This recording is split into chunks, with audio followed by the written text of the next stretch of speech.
From the Denver Broncos Media Center, welcome to Broncos Country Tonight with Ryan Edwards and Benjamin Allbright. All right, welcome to Broncos Country Tonight, joined in studio, as we usually are on this day, with the great Steve Atwater. What up, Steve? What up, what up, what up? It's good to have you here, man. How are you?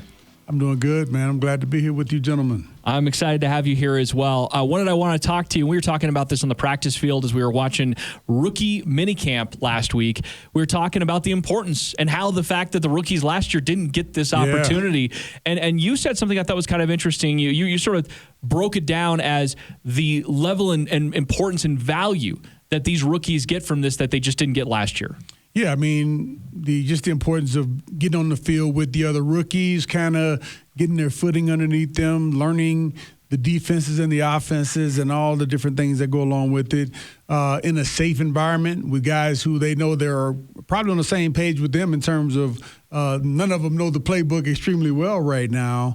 And then gradually easing into getting the veterans back in and, kind of seeing how things work from, kind of having firsthand experience being on the field. So I think it's definitely important that, they get eased into it and not get thrown off to the deep end like I believe they were last year. What was the point where you were with the defensive playbook like, I got this, I'm ready to go? Well, I was in training camp. Was it? Okay. And, fortunately, like right after the draft, I got a chance to come up here to Denver and learn the defense and got in that playbook. And, once the regular season rolled around, I was the starter for the first game of the season. Mm-hmm. And I think the only way I was able to do that, or the only way the coaches had enough confidence in me was because they knew that I had a good grasp of the defense. Now, obviously, I wasn't a genius in the defense, but I knew it well enough to where coaches felt comfortable. And that's interesting you bring that up, too, because Pat Surtain, I thought he had a kind of a cool moment in his press conference with the media. He was talking about how it's not just about him learning boundary versus nickel. He's also trying to learn the safety positions. He's also trying to learn basically every defensive back and what they're supposed to be doing. I thought that was interesting, mostly because we don't usually hear rookies saying, I want to learn everybody's position in their first year. That's something that usually comes a little later on. Yeah, and I think it's extremely important that he knows where everybody's supposed to be. Now, he won't probably know the nuances of, the backpedaling portion of what the safeties are looking at, but he'll know where they're supposed to be so that when he's supposed to be in a place and he sees the safety over there, like, wait a minute now, something's wrong. We're not supposed to be in this position. And for me as a safety, knowing like the stunts of the defensive lineman, because many times I would have to just fill the B gap. But sometimes they would be either both guys going out, both guys going in, the guys crisscrossing. And I could tell by that from practicing where the open space would be, where that running back could go through it. He would only have one place to go. How much more difficult do you think it is for a defensive back in a zone-heavy scheme like what Vic Fangio runs? Not that they don't have plenty of zeros and whatever else, but in a zone-heavy scheme like that, to know how long to ride your guy and pass him off, where the seams in those zones is that tougher for young guys to be able to figure that out? Or the thing I see most players who aren't effective at playing zone coverage do is not get enough depth in their drops and getting caught up in the play action pass and just thinking that they've gotten back to 11, 12 yards and they've only gotten back to 6 or 7 yards. So if they that's one of the things if they can work on early on, I think it'll help out. I'm sure I didn't ask your question. No, it's spatial awareness. That's my thing was more about how difficult it is for these young guys to learn that concept versus just playing man in college. Mid-season form, I see. Broncos Country Tonight. I love that.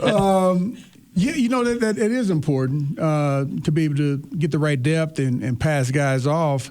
And the only way you I think, learn it well is to see yourself doing it on film and make some mistakes, but correct it. But most of the defenses that we run at the NFL level, they've been run in college. So I don't think it's anything that's going to be like super new. Like, oh man, this is like a totally new defense. They've run some form of it, especially all the zone coverages, cover 2, cover 3. Even the cover 4 where, it's quarters. Again, most of the time you've seen all of it, but you may have played it a lot less in different defenses. But if it's something that you played a lot of in college, and man, if Vic Fangio saw that on tape, like, man, I know if he's doing this in college at that level, I know he can come and do it in my defense at the same level. So how can, in your opinion, Vic Fangio set Pat Surtain up for the best possible and most success? Hey, well, just teach him, make sure that he knows the defense, and I'm sure they'll do that with Ed and that. Ed is great at making sure you know your responsibilities, and he's going to put the time in. And sometimes it's on the player to make sure that if it's something that they don't understand or they don't understand it on a deep enough level, that they got to reach out to the coach and say, "Coach, I want to get that next level understanding." And that way Ed can sit down with them and make sure he's good there. You know, it's interesting, speaking of the defensive backs, Melvin Gordon recently did an interview talking about Kareem Jackson, about how he's a bully. And it made me start to wonder, we should probably be talking about that signing as the most underrated signing this offseason. I mean, the fact is, it wasn't the high priority guy because they obviously were trying to add Ronald Darby. They ended up getting Fuller. But to get Kareem Jackson, to pair him back with Justin Simmons and keep that continuity going, and to know from even on the offensive side, the tone-setting ability, I think that's something we should be talking about more. I think there's institutional knowledge there, but a lot of that was just brought about by the fact that they were able to go ahead and get Darby, and then they were able to get Fuller, and the guys were all talking to Kareem. Kareem wanted to be back. They wanted to be back. Kareem was asking for $8 million. The Broncos weren't going to go higher than $5 million, and Kareem finally just acceded kind of on his contract demand, said, I'll come back for 1 year, $5 million.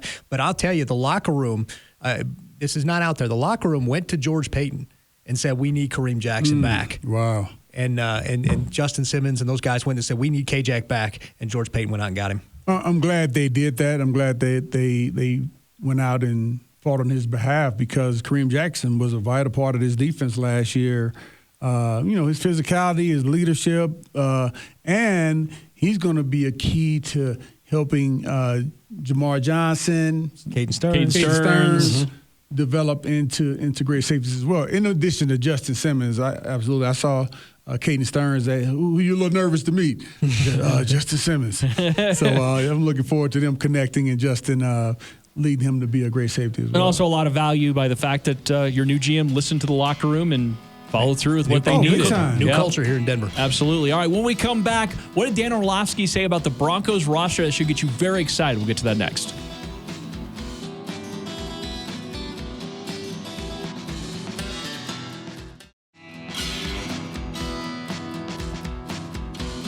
Welcome back to Broncos Country Tonight. Here are Ryan Edwards and Benjamin Allbright. All right, welcome back to Broncos Country Tonight, talking about some of the Broncos offseason moments, and one of them that we're continuing to monitor is the decision right now of what Aaron Rodgers ultimately is going to do. Dan Orlovsky was on with Rich Eisen, and he said some interesting things. He said that if it was the Raiders being the team, Broncos fans are going to love this. If it was the Raiders being the team that is only available to Aaron Rodgers, he should stay with Green Bay. But if it's the Broncos, he should leave right away because he thinks their roster is that good and they're ready to contend right now.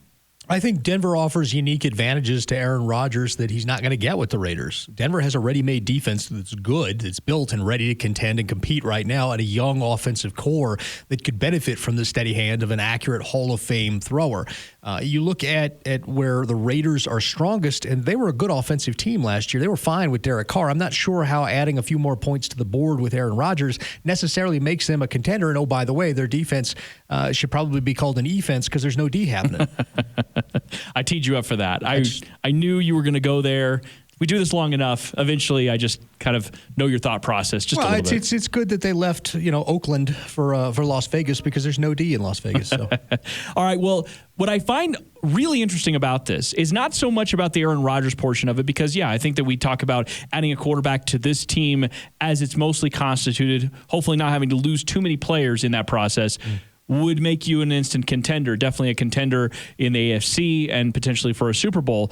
But I find interesting there the perception, the national perception of what this roster is. And really how they are kind of right there on the precipice of taking a pretty big leap. They do need more consistent quarterback play. So if we take it at face value, you say you don't get an opportunity to get Aaron Rodgers, say he stays in Green Bay like James Palmer said, ultimately he thinks is going to happen. This roster's already there. Like, you're not losing anything in this process. The roster's already there. Can you get good enough quarterback play? You're not going to get Aaron Rodgers level quarterback play in this scenario, but can you get good enough quarterback play that you can win consistently? Well, that's the question with the Broncos coming up. That's where the question mark is the question mark is at the quarterback position, and can you get, quote, good enough play to be what it is that you want to be? I mean, it sounds like we're settling here, and I don't want to make it sound like that. And that's the misnomer, though. But I think that your objective with this training camp is, can Drew Lock develop and take that leap into what we want him to be? And if not, the fallback option in Teddy Bridgewater of being that kind of safe, make the easy throws. It's if it's 3rd and 2, he's going to get you 3. But if it's 3rd and 6, he's going to get you 3. Kind of quarterback. and so I think that's really where this is. Is you're not going to with Teddy Bridgewater, you know what you're not going to do. You're not going to turn the football over. You're not going to throw a lot of interceptions. You're also not going to score a ton of points. It's going to be a lot of field goals. You get some touchdowns, but it's going to be a lot of field goals. And so with Drew, positive drives. But positive drive and points. I believe, and I have to go back and look at this, I believe the average points per drive, or the highest points per drive in the NFL last year was 2.8, I believe. So if you're getting a field goal every drive, that's 3 points, right? That's going to put you in a situation to win most games. So with Teddy Bridgewater, you get the safe, efficient play, the Alex Smith, as it were. You're just hoping that Drew Lock kind of becomes something more. He's got the tools to be more, and you're hoping that he is and has the ability to push the ball vertically, the mindset to be able to attack vertically. You just need to take away those turnovers in doing that, and you're going to have a football team capable of pouring on the points with a defense at your back that's very, very capable. But this is the thing, too, to carry this forward, and something we've been saying for a while on the show, that the quarterback play this year is a little bit of a question mark. And you want to solve that. No doubt about that. You want it to be fixed now. And I know that people are tired of being patient, right? We get that all the time. They're tired of being patient, tired of waiting. But the opportunities to fix it even into next year, if you can keep the continuity of this very talented and deep roster together, which by all accounts, because of their cap space, because of the youth, they should be able to. Mm-hmm. The Broncos are best positioned right now for a long-haul run here. There is, I guess, a little bit of a legit argument here. Do you really sell the farm? There was that Albert Breer proposed trade where it's like 4 firsts or something like that. Yeah, it was an unbelievable. It was at least 3 firsts, several players, including key marquee guys. And all of a sudden, you're like, okay, well, I'm gutting some of this roster in order to make this move work. I'm starting to feel as though the argument could be made to stay the course, look at the talent and depth you have on the roster right now. Why would you want to give up on that? Well, and I agree with that. I think that that's the way they should look at it this year. I understand the impatience of Broncos country. I get it. But for George Payton, we're in the first couple of months. We're not in 5 years of drought. We're in the first couple of months looking at this thing. And for George Payton, why is he going to blow it up? For a coaching staff that, if it doesn't accomplish it, may or may not be here next year anyway. You build what you can for that coaching staff, and you've set them up to succeed. And that's what he's done. He's given them the tools to be successful this year, right? And if they're unable to do so, then you blow it up, get the new coach, get his guy, and come back and reattack that. So George Payton is trying a balanced approach here. He's trying to build the roster in the best way that he can and set his coaches up for success, while also keeping an eye on the fact that they may not be around, and I want to be able to pivot in a direction that a new coaching staff would need or require in order to be able to do that. And that new coaching staff would very likely at that point, especially if you're making a pretty major wholesale change, they're going to want their quarterback. They're going to want a specific guy that fits either their scheme or fits what they're trying to do. And so that's going to be either a swing for the fence in free agency or it's a swing for the fence in the draft. Yeah. And you're going to solve it. Like, that's the thing, is like, we're kind of, I try to tell people before this, we're coming to the end of this thing. Mm-hmm. You just kind of have to watch it play out just a little bit longer. Yeah, and that's really where we're at right now. It is the fruits of what was planted a couple of months ago are starting to sprout. We're going to see where this thing can go. And the Rodgers thing, while still a possibility, I think the best way to phrase that is it's not a probability at this point. And I think Broncos country needs to look at what we have and say, okay, can we win with this? Can we win with Drew Lock? Is he going to take the leap? Can we win with Teddy Bridgewater if Drew is unable to do that, and go from there? I think that's the direction we need to be looking. If a Rodgers thing happens, cool. But I'm kind of keeping that in the back pocket rather than, as the primary goal. I like that. When we come back, Melvin Gordon's comments on Drew Lock, some really fascinating things he said to NFL Network. Don't go anywhere.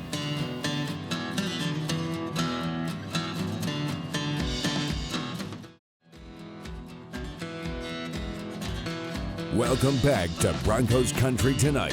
Here are Ryan Edwards and Benjamin Allbright.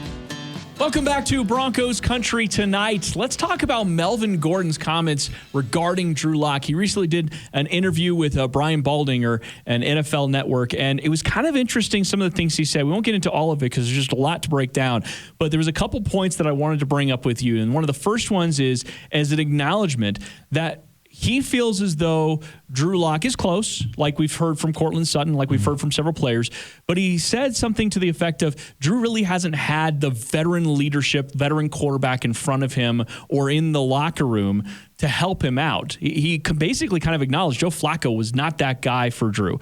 And to that point, remember, last year, Drew Lock was all by himself. He was at the top of the depth chart. There was nobody pushing him. Jeff Driscoll certainly wasn't that guy for him. And he thinks Teddy Bridgewater is going to be really good for his development one way or the other. I hope so. I sincerely hope so. And Teddy's been around the league long enough and kind of seen things from both sides that I hope that he is. I hope Teddy takes that role, takes kind of the Alex Smith role to it all and is kind of a mentor rather than a guy who's just out there competing for a job. Because we saw what that was with Joe Flacco. And Joe, to his credit, made no bones about that and who he was. He told it straight out that I'm not here to train this guy up. I'm here to do this. And I credit Joe for saying that. Everybody was bashing him at the time. I credit him for saying that. I wish that he was the mentor type. Right. But I credit him for being honest instead of giving pablum quotes and then just not being the guy. So, in that regard, I think, and you're absolutely right. And then the Broncos went out and got a converted wide receiver in Jeff Driscoll and turned him back to a quarterback. And we saw, that didn't really work out either. So, this isn't excuses. This is just part of the process. Right. And a lot of quarterbacks, at least a lot of the ones that are having success in the league right now, they had somebody in front of them that was willing to help them out. There are some examples of guys that just kind of came in and got it. But even, Justin Herbert had Tyrod Taylor there for a little bit of time. That's a guy that's helped develop. We've seen Pat Mahomes had Alex Smith, just speaking in division here.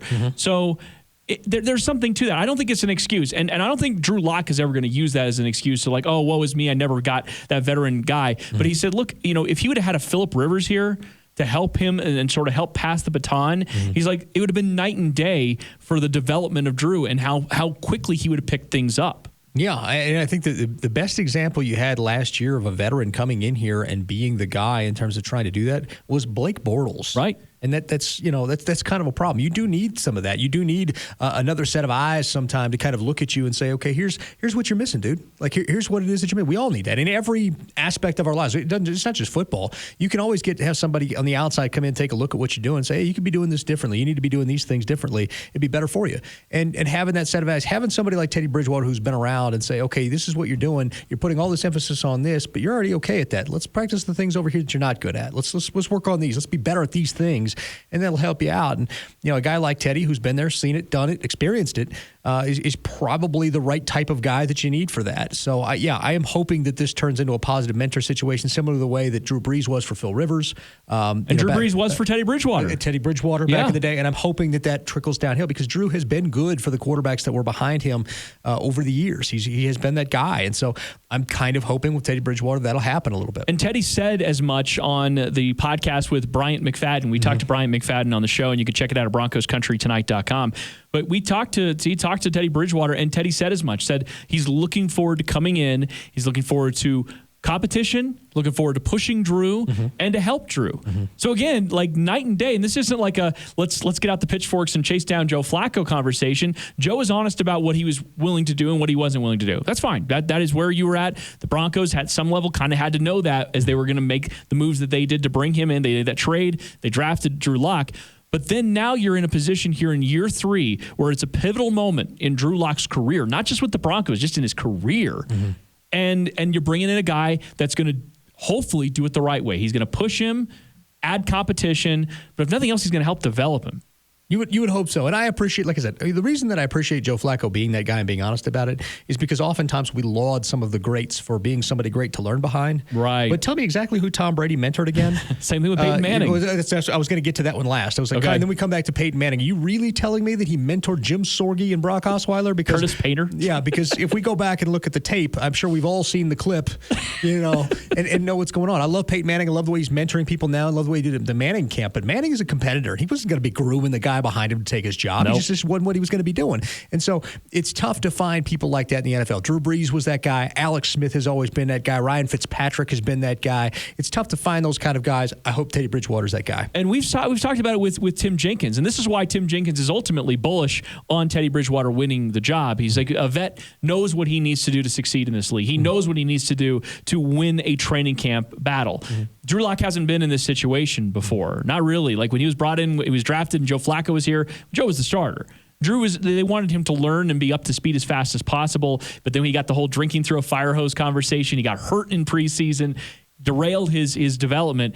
Teddy, though, could win the job, but if nothing else, he is going to be a better fit for the locker room and helping out everybody. Well, and the other side of the coin, Drew Lock has never in his life had a quarterback competition. That's a good point. High school, college, he got thrust into it when Matey Mock got in trouble. He's never had a quarterback competition in his life. We don't know how he responds to that. Some people are pushed by competition. I know that from personal experience. Some people, they just need to be set up for success and have that success put around them. Some people need to be pushed. Some people need to have somebody nipping at their heels to be like, oh, I better get on my P's and Q's. So I know that. I'm hoping Drew has that kind of mindset. I'm hoping this works out for him in that regard. Yeah, I think he is. And by all accounts, from every player we've talked to so far, they feel as though he is taking some steps forward. And I have to imagine part of that is knowing the competition around the corner. All right, that does it for us. Thank you for watching. As always, Broncos Country Tonight. Thanks for watching Broncos Country Tonight. Tune in to Broncos TV every weeknight at 6:30, right here on KTVD Channel 20.